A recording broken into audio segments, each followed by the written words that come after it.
নেতৃবৃন্দ, সামনে উপস্থিত আমার প্রিয় সহকর্মীবৃন্দ, আসসালামু আলাইকুম। বাংলাদেশের বীর ছাত্র জনতা, নারী, শিশু, কৃষক, শ্রমিক, সকল শ্রেণী পেশার মানুষ, সর্বস্তরের জনগণ বিশ্বকে দেখিয়ে দিয়েছে বাংলাদেশের জনগণ বন্দুকের সামনে বুক পেতে দিতে রাজি, তবুও তারা সৈন্যের শাসনকে মেনে নিতে রাজি নয়। বাংলাদেশের সবচেয়ে জনপ্রিয় গণতান্ত্রিক রাজনৈতিক দল বিএনপির পক্ষ থেকে বাংলাদেশের গণতন্ত্রকামী বীর জনগণকে জানাই আন্তর্জাতিক গণতন্ত্র দিবসের সংগ্রামী শুভেচ্ছা। প্রিয় ভাই বোনেরা, গণতন্ত্র প্রতিষ্ঠা সংগ্রামে শহীদ মৃত্যুবরণ করেছেন যারা, আহত হয়েছেন যারা, হাত পা চোখ হারিয়ে চিরতরে পঙ্গুত্ব বরণ করেছেন দেশের গণতান্ত্রিকামী জনগণ আজীবন তাদের এই আত্মত্যাগ এবং অবদান শ্রদ্ধার সঙ্গে স্মরণ করবেন। হতাহতদের প্রতিটি পরিবারের প্রতি অবশ্যই রাষ্ট্র তার যথাযথ দায়িত্ব পালন করবে বলে আমরা বিশ্বাস করি।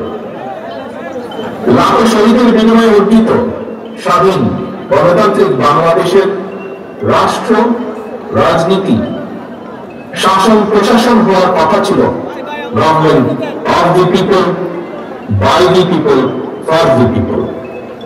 অথচ গত 15 বছর বাংলাদেশে মাফিয়া শাসন চালু করা হয়েছিল। দেশে বিদেশে পলাতক, স্বৈরাচার, বিনা ভোটের সেই সরকারের পরিচয় হয়ে উঠেছিল government of the mafia, by the mafia, for the mafia.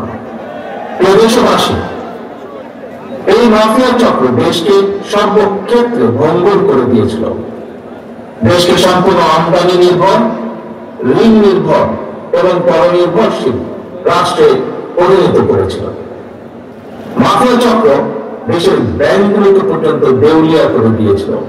গত 1.5 দশকে দেশ থেকে প্রায় 17 লক্ষ কোটি টাকারও বেশি পাচার হয়ে করে দিয়েছে এরা।